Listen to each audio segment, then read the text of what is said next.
to the Not Great Parents podcast. Hello. How are you today? I'm doing good. All right, well, for those of you that don't know, this good guy over here is Nathan. Yes. He's my Not Great Parent co-host. Correct. Not a great And dad. I am Molly. For those of you that don't know, I'm not a great mom either. Yeah, that's how that works. And today, my eye is not a great eye. I don't know if they can see it on It's not camera. even a good eye. It's not even a good eye. It is failing on all accounts. I'm having some kind of allergic reaction. I think there's something in my house, and my eye is like Twitching or watering just or itching. itchy, and I've put eye drops in, and it feels better for a second, and then it's just itchy. looks a little bit better. So. Okay, well, good. But regardless, we're here. This is actually the beginning of 2024 for us, even though it's not for you who are listening. It's technically our first day back It is after back a to- break, so yes. we were just talking about trying to get going here. Yes, Not just in Molly this, but literally rebooted at the beginning of the haven't year. even fully All information that was before the new year, she completely has forgotten. I got like a total error going on in here. What's Yes, that 404 not Yeah. found. No. You cannot find The it. But 10 DOT or whatever, Yeah, the idiot whatever it error or whatever. That's how I felt this morning. yes. But So I'm doing better. But Yes. this morning was a little bit rough for me, the not good gonna lie. news is we don't actually have to come up with anything for this episode because, One of you did! yes, it We was had- provided for us. Yes, well, before we start on that, we'll give you the quick brief Oh, why yes, we're saying we're not great. For those of you who don't know, most of you do.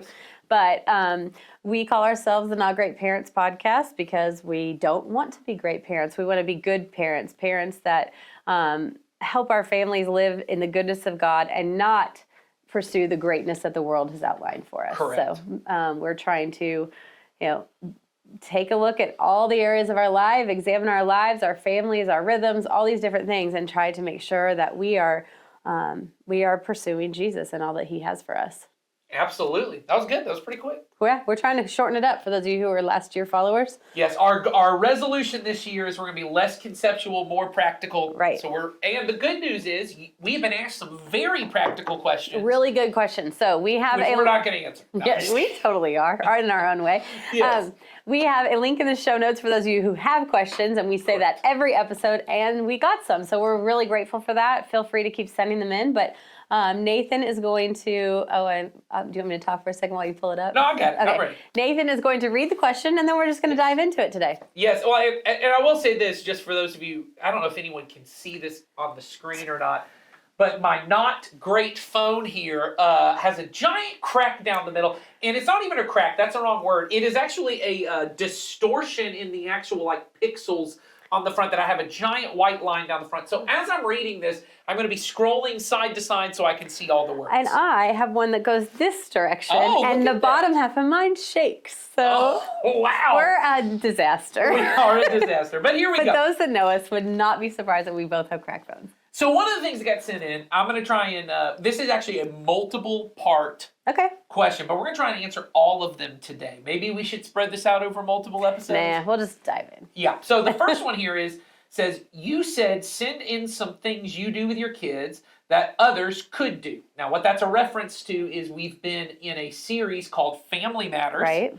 As we're trying to help parents in our church really center their families in the goodness of God. And one of the things we said was, hey, we're going to eventually be getting to a rule of life, right? Right, which is like a rule of life is a practical way that Right. you're putting these practices in place within your family to steer you that direction. That's right. It's your rhythm of life that you're going to live in. And at the end of the year, we kind of put out in our last episode of 2023, which Molly has completely forgotten. Dumped out of her mind. Didn't even know I was on a podcast. There you go. I came to Molly's office this morning and said, we need to film a podcast. I said, and she says, what? explain what film means. So I went back to 1887 and explained what film was, got all the way to the digital And revolution. here we are now. And now we're ready to go. But at the end of the last episode of the year, we said, hey, send us in some stuff you do because we'd like to hear what families Yeah. in our church do. This is one of those things. The listener says, I pray over my children and their school every day in car rider line before I drop them off. We have grown to love it so much. I think that's great. I love it. I think it's awesome. And for those of you who don't know, because we haven't talked about it yet, we'll talk about it more. We'll try and remember this when we get to it. That is a perfect rule of life kind of thing. Right. It's very practical rhythm that you can put into place most days of the week. Certainly when your kids are in school, of we pray in car rider line. Which is great, also because car rider line is horrible. I know Yes, you're not a car rider line because Well, I was at one point. but at one point you Yes, were, and you yes. also felt it was horrible, didn't you? Oh yeah, so when I would drop my kids off, and we had a little routine, which is we would ride through the car, and I had one child who just absolutely hated going to school, had such social anxiety around it, so we would create this little song that we would sing, and we only had like a 5-minute drive to, and not even that to the Ours school. is short too. But we would sing this little song, and then at the end of it, we would pray as well. And I would kind of pray a blessing over them, like God be with them, remind them that you're with them, right? And normally we'd be driving at sunrise time, and they would always want to say, "Oh, the sky's so beautiful," and I'd say, "Well, let's thank God for it." For the sky, that's good. Right? So that's a rhythm, right? You're just saying, "Hey, at these times that I have with my kids." You're stacking them into your life. That's right. And we're going to talk about all that in a future episode. So I don't want to spend too much time on that today because we are going to get more detailed on. Molly used the term stack. She's getting ahead of us here. We have an idea of. See, I can't think of the past, but I got the future. You plan. know where we're going, right? And it's the idea of habit stacking of when I do this, This happens. I'm going to do this. So we're going to have an episode on that when we talk about incorporating the rule of life of how do I do this. But this is a great one. When I'm in the car rider line, I'm going to pray.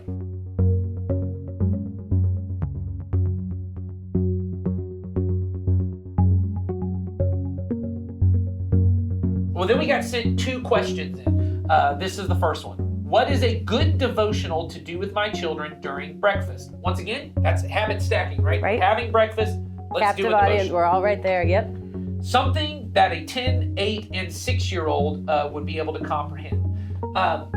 I want to say 2 things. I'd let you start with the first one. We actually, as a church, have access to, through the curriculum we use for our kids, and you as a parent in our church have access to devotionals that are very accessible for your kids. They're designed for their age group. Explain a little bit what those are. So we use a curriculum that part of what we use is a take home that is a devotional take home for children. It's a 5-day devotional. Right. There's depending on your ages, and so we've got it's elementary and older. So your children are all within the age group that would get the devotional. So it'd be first grade through first grade through 5th grade. And don't remember the years either now. All just dropped out of her brain. It did. It totally dropped out of my brain. But we have 2 different ones, one for the younger and one for the older. And Right. it's a devotional that is a little bit tailored towards what we've been doing on Sunday Right. mornings, but it is not, they don't go hand in hand exactly. No, it's accessible because my kids have done it many different times. Yep. When we There's we have often different yeah, things, and yeah. there's often like a game in there or a little something that they do.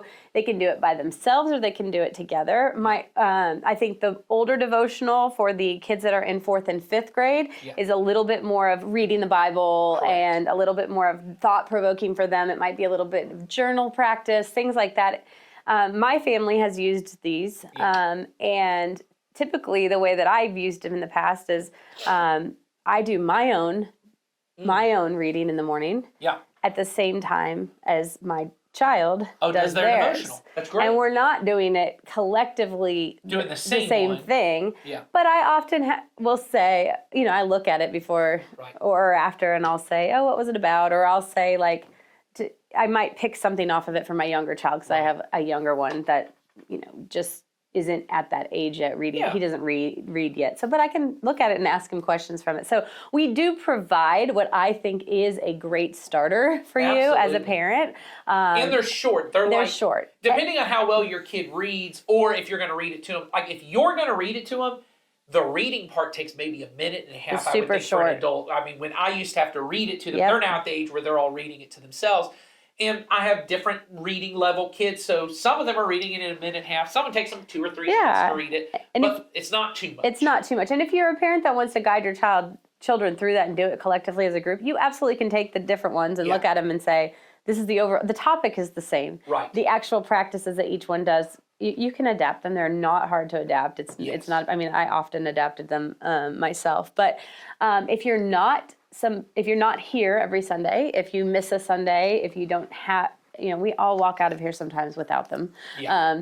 you can download the Parent Cue app if you don't already have Right. it, and that is real time, and those devotionals are in there. So you go on to the Parent Cue app, you download it, you select Community Christian as your church, Correct. and it will link, and then you put your children's ages in there, and it will give you the devotional information for each of your children per day. So I've done it both ways because sometimes I just don't have the paper with me. That's right. So anyway, that's one great, easy Yeah. resource. And we're actually going to talk about this more going forward, which is why I was very glad you sent it, but I knew we weren't going to do a whole episode on it because part of our rule of life, as we get to that, I think that's, I mean, if you guys keep sending in questions, which I hope you do, it'll probably take us longer to get to it. Yeah, but we that's love the okay. questions though. I would hope at least by the middle of February, maybe March, we're going to be going through our Rule of Life series. And part of that's going to be reading the Bible with our Right. kids, or at least helping our kids to do that. Because when you have a student ministry age kid, 6th grade and up, they also are starting this year, are going to have kind of a comprehensive plan Right. for every age group.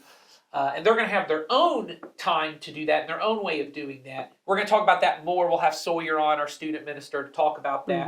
But I want to tell you one other thing because I think this is a great resource. Our kids often do the devotionals from the Orange curriculum, from the church, but my kids are so like me, they're ADHD, they like to change things up. Yes. So sometimes they're like, can we do a different devotional? So we bought this a while back. It's called The Biggest Story Bible Storybook.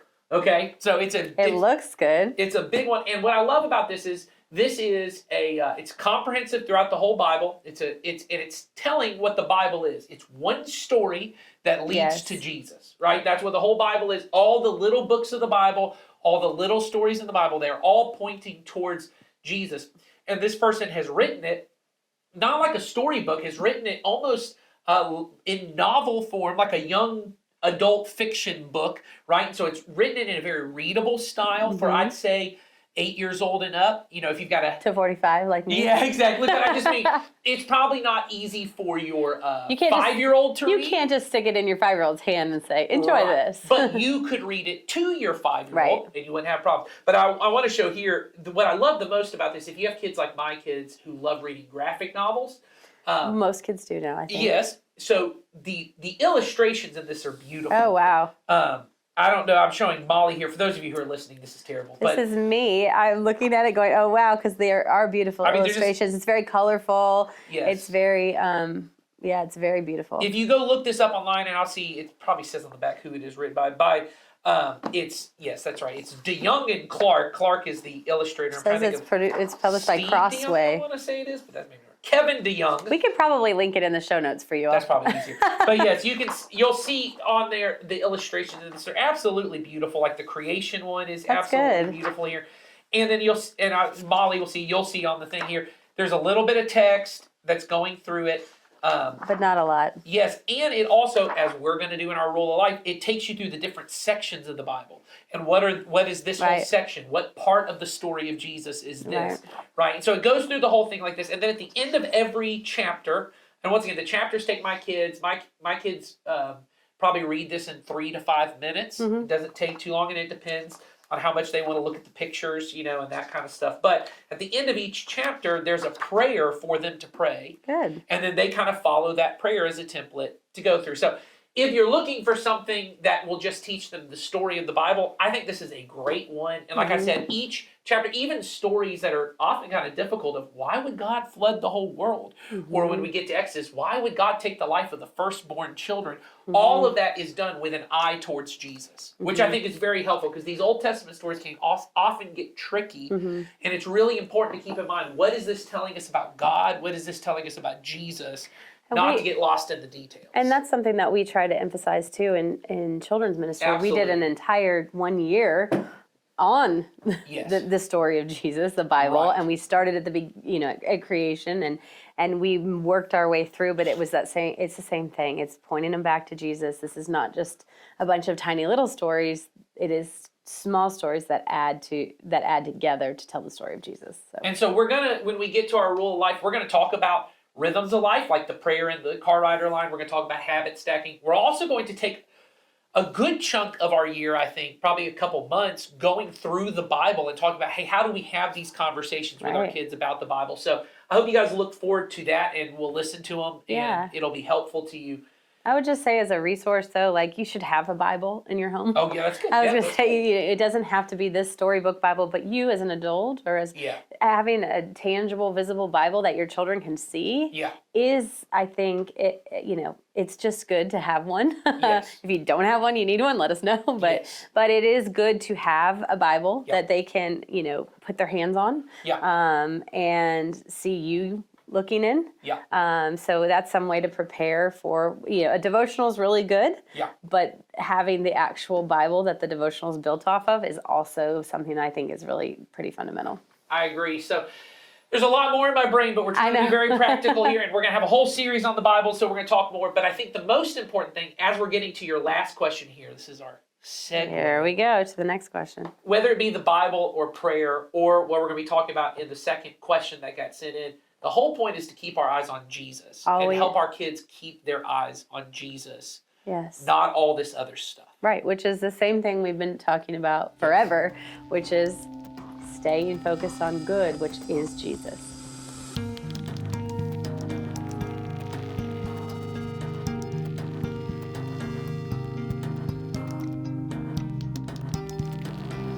So the second question that got sent in goes like this. It says, long story short, and then it's really long afterwards. But it's good. It's got good. It gives us great context. It's a Nathan kind of question. Me too. I'm just going to go ahead and say it for everyone. We filmed 40 minutes. Of this question, and then we scrapped the whole thing. We We're scrapped the whole thing. because we can be more concise. We're going to be practical, and concise. not conceptual. That's called the lost episode. Maybe we'll release If it you one really day. want it, you The can ask mad us for it. ramblings. Here we Yes. go. Here's the question. The other day in the car, my kids were tired and emotional. Yeah, always fun. Yeah, always a good prep for a deep conversation. Yes. My oldest started crying, asking me how she knows she will go to heaven. I explained to her the best I could. Ask the Lord in your heart and do your best to walk with God, love others, pray, etc. Then they all were chiming in, trying to get me to give them an exact answer on how to get to heaven. They said, what if I sin too much? And I explained forgiveness. What I said seemed to ease their worry, but how would you explain it to them? Okay. Well, the first thing I want to say off of that is I thought your answer, especially your goal to really try and ease their minds about not seeing this as this super transactional thing, right? By explaining forgiveness, it's not, oh, if I sin too much or I do this too much, right? And making it very relational of I'm going to walk with the Lord, right? I'm going to pray. I'm going to live I'm going to love others. I'm going to love God. I'm going to pray. All of that is the right direction. Absolutely. So I think all of that's really good. We're going to add some to that because you asked how would we have answered the question. Yeah.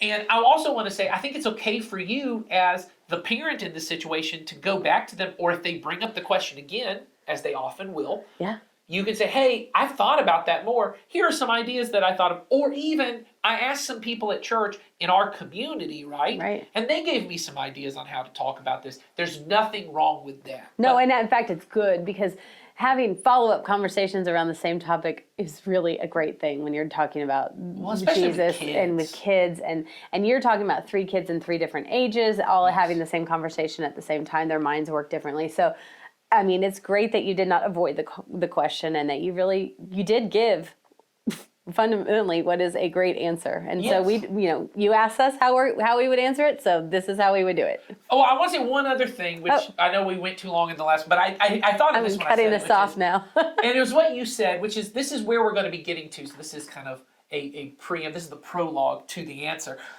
But I will say, as a parent, a lot of times, as podcast hosts, this is how we got so long in the lost episode you won't hear is, you often feel like you need to give one perfect answer to your kids, like the theological definition of what heaven is and how I get there and what salvation is. The background, the understanding, and then the answer. And we felt like that when we recorded it the first time. Well, this is going to be on the internet, and I promise you this, there's nothing Christians love to do but watchdog answers about heaven and salvation and sin. Make sure to get it right. And I'm always in the back of my head like, somebody's going to come and say, well, you didn't quote Romans 3, you didn't quote John this, and Well, y'all know I'm not going to quote all the right things.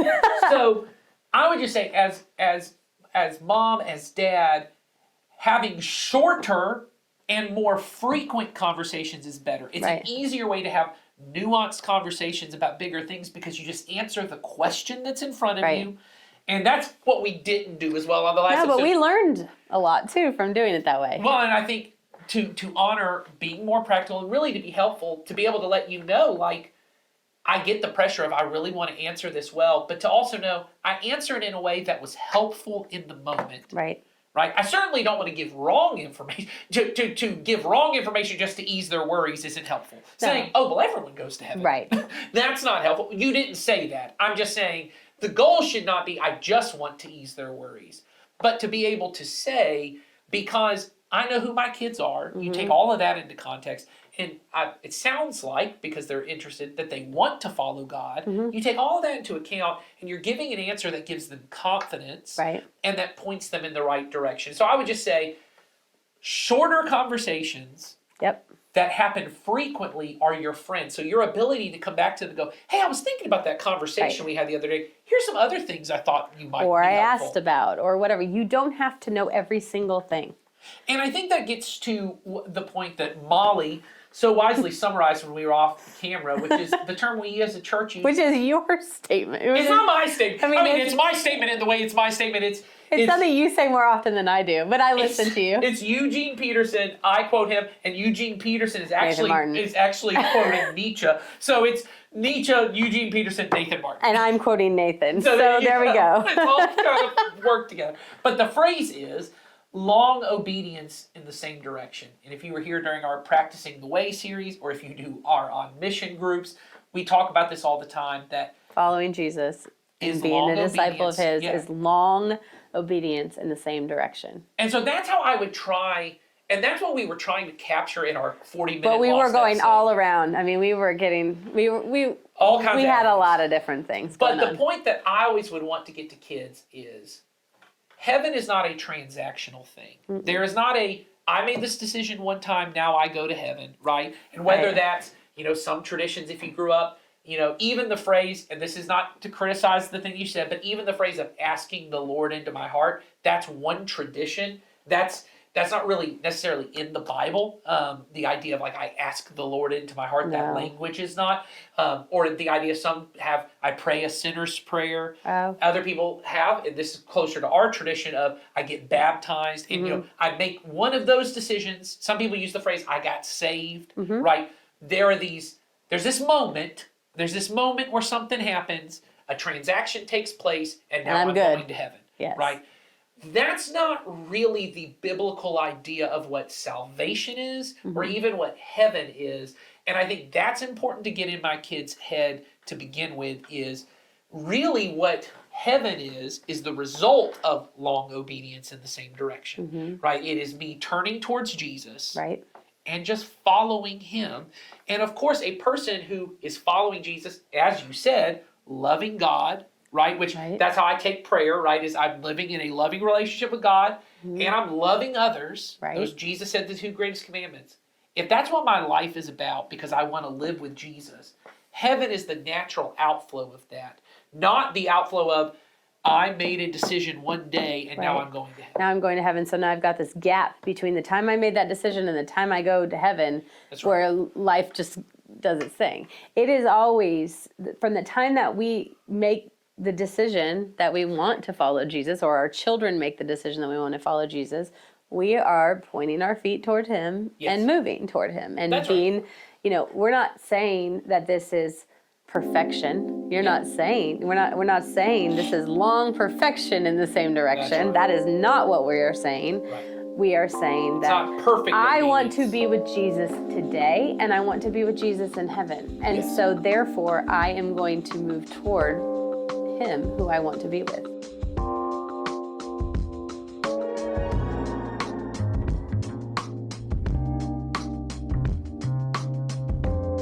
The book of 1 John, which is the first Bible study I ever led. The whole book Right. of 1 John, he says the reason I'm writing this is I want you to have confidence when you go before God. And the way he says it is, if you love your brothers and sisters, and he's talking about your brothers and sisters in Christ, Right? like Jesus loves them, that's the sign that the love of God is in you, right? Or that he says at one point, the light of God is in you, right? The life of God is in you because you're doing these things. So you should have confidence. When you know, hey, the day I die, I've been loving God, I've been loving people my whole life, I've been trying to follow Jesus. When I mess it up, I repent of it, I turn from it. And I go to him with it. That's right, I ask for forgiveness. Rather than running from him or hiding from him, That's I right. actually go toward him again. That's right. All of those things, sin, that's a good way of saying it, I think, is sin for a non-believer is I need a better term, but sin for the non-believer turns me away from God. But for a believer, when they sin, the correct response is then I still turn back to God. Right. And it's hard. Oh, absolutely. Because you're naturally going to want to run or hide or be away from it or feel like shameful or whatever, but he has said not to. So if we can teach our kids that, hey, when you've sinned, you go straight to him. Right. Or, that is the response in which you should have. That's right. So that's what I would say is, to the question of what if I sin too much? Of course there's forgiveness for it, but the point of that is to say, well, when we sin, even sin for a believer is an opportunity for me to turn back to God. Right? Well, it's an opportunity for you to sin naturally separates us from God. Right. So if we are sinning, then we naturally, in our sin, have turned away from him for that moment. And we have, at that moment, the option to turn back to him or continue down that path. That's right. And that path does separate you from God. Now, there's not a number of sins. So for our children who I do believe are, everything that they do at school and different things is, numerically based, and you do this and that, and you're at this level and that level. Our children are transactional in that way. We have created that sense for them. But when it comes to this, there isn't a number. Well, they know. Yeah, I didn't think about the school system thing, but you have it. I have producer Charlie's wife, who's a family member of mine, is a teacher, an elementary teacher, and they have things, I believe they're called white reminders. Is that correct, Charlie? Saying yes. They're called white reminders. You get a white reminder, and then it's a certain number of white reminders, and then something happens, right? Oh, I don't know that. Okay, you don't know the number. But it's like they're demerits, basically. Yes. You get these number of things, and then at some point, you get enough of these. The floor falls out. Something happens. I guess the world collapses on you. Jesus doesn't work like that. No, but that's our kids, we think, because the world, the greatness, the world that is so great does work like that often. Yes. 3 strikes and you're out, man. Like there's stuff like that. We have to help our kids understand that it is not the number of things that you do, it's how you turn to Jesus when you do. And of course, we don't want the number to be super high. Naturally, if you're following Jesus, it's not going to be so, The way I would try and explain it to my kid in that sense, because I think that's a really good point. So don't make it a transactional thing if you do too much.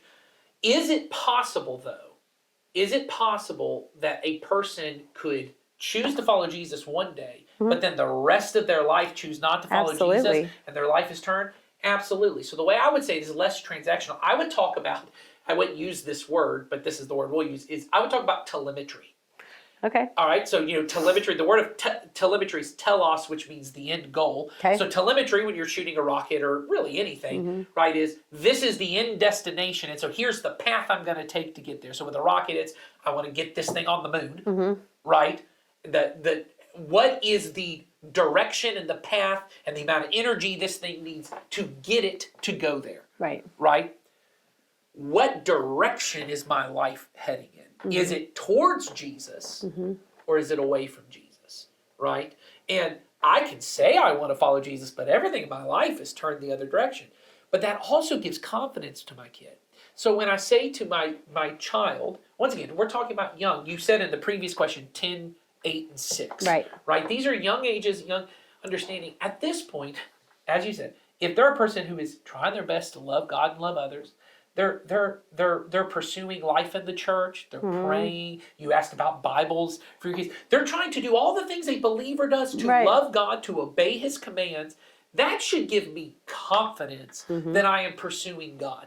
Yes, and I know this is where people get, well, what if it's legalism and your heart's not in it? Yeah. That's all true, but with your child, you're looking at them. The evidence of their life says that they are looking at different than other kids. Right. who are not doing that. You should be able to give them That confidence. should be some of their evidence. That should be some of their confidence. You Comes said- from the fact that they're trying to live in the goodness of God rather That's than right. what the world is telling them to do. Now, I would want to bring up at this point in the conversation for some of your kids, because so that's to answer the direct question. The direct question is there's not a number. There's It's- not a number about this sin. But to go back to the question, how do I know if I'm going to heaven? The question is not about heaven. The question is not about a one-time decision. The question is about Jesus. How do we get to heaven? Jesus. Right. In fact, heaven is Jesus. Heaven is Jesus. And we have created this heaven as this far off, Yes. place we get to. And we Right. and we do, but he has been very clear that his kingdom begins here. And so Well, his kingdom is him. is him. He is the kingdom. And Yes. and so when we decide to follow him, we are already Yes. there. That if I make heaven the goal of following Jesus, heaven becomes the telos, the telemetry. Yes. That's where I'm trying to get, is heaven. I'm trying to get to heaven.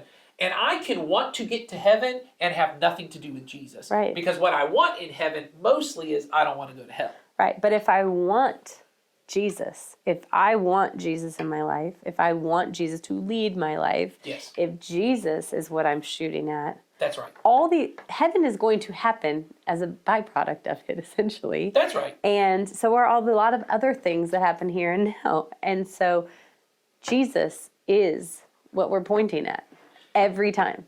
And so what happens when I have conversations when I was a youth minister and I would have conversations with teenagers about heaven, ultimately baptism was always part of it, because they would Right. normally be coming to me saying, I think I want to get baptized. And normally when I would wanna go ask to why, heaven would be part of it. Yeah. And so I would say, okay, well, let's not talk about heaven for a moment. Right. If you want to get baptized, let's talk about Jesus. Jesus. Because the three questions we ask here at our church, there are lots of different ways. I know churches, they don't even ask questions. Their kind of tradition is you make a confession. Like you come and say, I believe Jesus is the Christ, the Son of the living God. yes. Which is all fine. We just tend to do it in this question Prompting kind of way. Yeah. Right? And so the questions I would say is, here's what we want to know. Do you believe Jesus is the Son of God? Right? And what we mean by that is, one, obviously Son of God, but also that he is God, that he is the only way to God, that he is the only way to life, right? So I believe everything I need to know about life and God is somehow summed up in Jesus, Right. In this person. right? Do you believe that he died on the cross for your sins and rose again? So do you believe that actually happened? That Yes. event happened? And And I the would why say- behind it? Yeah, that's what I'd say is I believe it's two parts. I do believe the first part is it is an actual event. It's not like some symbolic death and some It happened. It's an event that happened, but also, do you believe that the reason he had to die is because you're sinful, which Right. means you and God are incompatible in your sin, right? You live according to a different way of life, a different world, right? And when you talk about heaven, heaven is the new world God is making, and in the new world there is no sin, right? So do I want to be free of that sin, right? Jesus had to set me free, and he rose to a new life, Right. a new kind of life. Then the third question I'd ask is, do you want to make Jesus the leader of your life Right. or Lord of your life? You've already said you You're want to make king. him. That's right. There's You've a already lot of said you- different ways you can phrase that, but it's all the same thing. That's right. You've already said you want to make him your savior because you want to be forgiven of your sins. And that's what most people mean when they mean savior is I get to go to heaven. But making him your king or making him your Lord means you're trusting him with all your decisions. Yes, I want to follow him. And as Molly's already helped me to remember, For that's sure. a long obedience in the same direction. That Jesus being the leader of my life is a lifelong thing. Yes, It's and like it a marriage. starts there. That's right. I am starting to follow Jesus as the leader of my life. And so if my kid was saying, how do I know I'm going to heaven? I would say, well, let's not talk about heaven for a second. The question is, do you want to be with Jesus? Right, and that is essential. Do they want to be with Jesus? Yes. And because the truth is, they might not want to be with Jesus. They might want to just go to heaven or not go to hell. Yes, And so mostly that's what they mean. Yes, Yeah. and so they have to understand that it's not about the heaven or the hell necessarily. It's Yes. about wanting to be with Jesus. I had one of my kids when we were talking about baptism one time.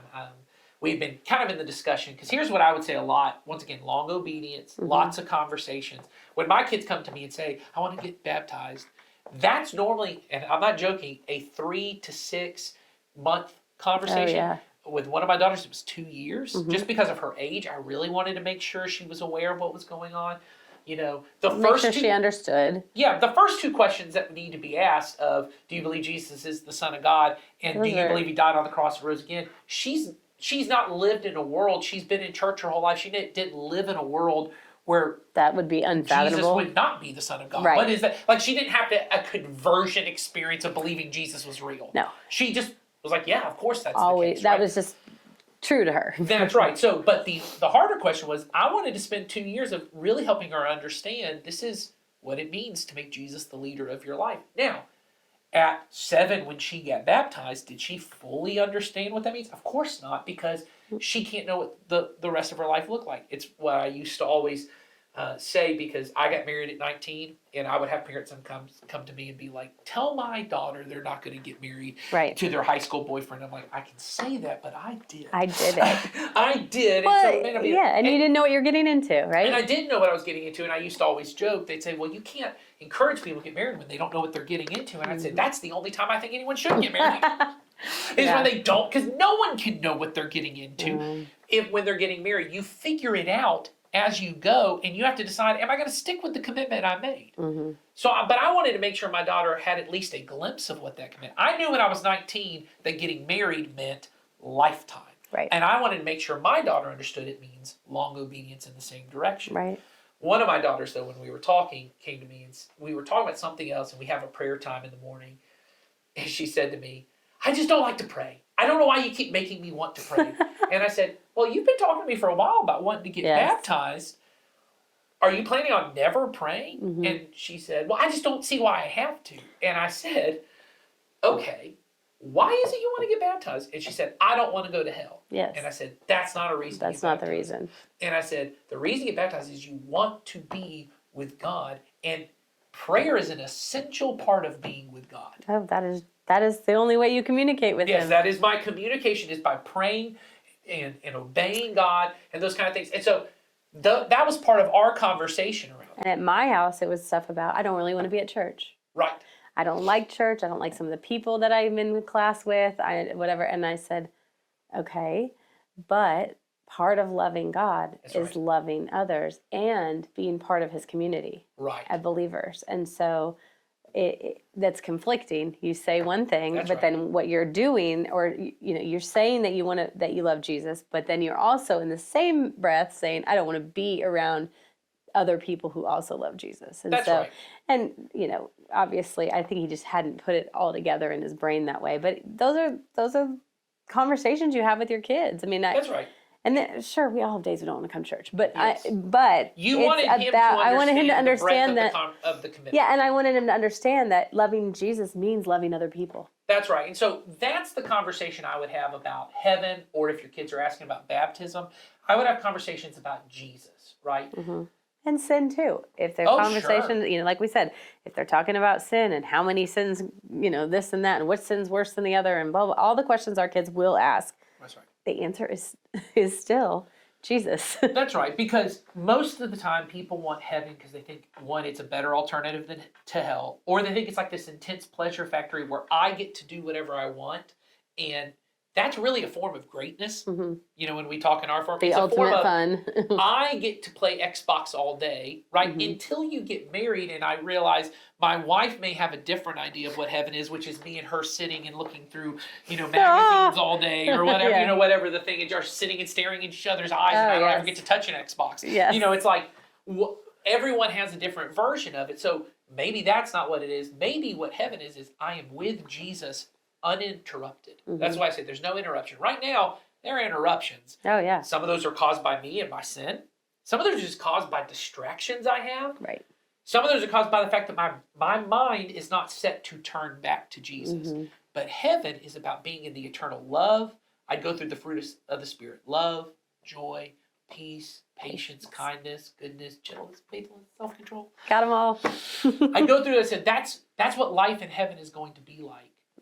is going to be with Jesus in all of those things, which of course sounds beautiful.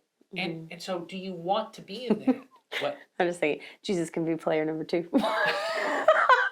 Yeah, that's what most people think. Is like, I'm on Xbox, Jesus player number 2. I still get to be number 1. Exactly. Which is how most of us live our life. But it's true, though. It is, do you want all those? Not the Xbox part, but like the fruit of the Spirit, like you were talking about. Do you want to live with Jesus? Because living with Jesus is all of those things. Which ultimately means, and I love, so this will be our kind of transition towards the end, but I love your player 1, player 2, because I never used it, but when I was a youth minister, that would have sold his. That would have been a good one. Sawyer, you better. Yeah, so we need to let Sawyer know this. Player 2. We figured it out. Jesus is player 2. It's not just letting Jesus be player 1. Yeah. Right? That the goal is, most of us go, the goal of heaven is still, I want love and joy and peace to come towards me. The goal of heaven is, I want to be with Jesus because I realized the point of all life was Jesus. I was not the point. Right. I was not the point of this life. The point of life was for me to be with Jesus. And that's where I want to be. And being with Jesus then means all the things that come to me, I share with others. So the forgiveness that you've already talked to your kids about, I would also ask them, do you want to forgive people who hurt you? When you go to church, 1 John says you got to love your brothers and sisters in the church, right? That person who you don't want to be patient with because they annoy you, do you actually want to do that? And I want to say this, it doesn't mean that your kid has to be some perfect kid right now. It doesn't mean that her son has to somehow be perfectly patient, or he can't get baptized, or he can't follow Jesus. The question is, do you want to learn how to be more patient? Do you want to move toward Jesus? Yes. Do you want to keep doing that? Because you know what Jesus is doing? Jesus is being patient with that person you don't want to relate to. And so when you choose not to, you're not joining him. You're going away from him. But if you want to be with Jesus, you're going to go be patient with that person.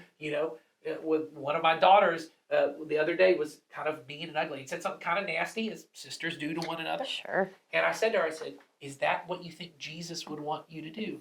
And when I could see it convicted in her, I said, and she goes, no. And she goes and apologizes. I said, hey, you're turning back to Jesus. That's really, we're trying to give them a picture of long obedience in the same direction. It's not, I have to be perfect now, because the truth is, I can't be patient like Jesus without choosing to follow Jesus. I need Jesus to do that. So I would try your best to turn the conversations from heaven to Jesus. And if you, like you said, aim for Jesus, heaven gets thrown in.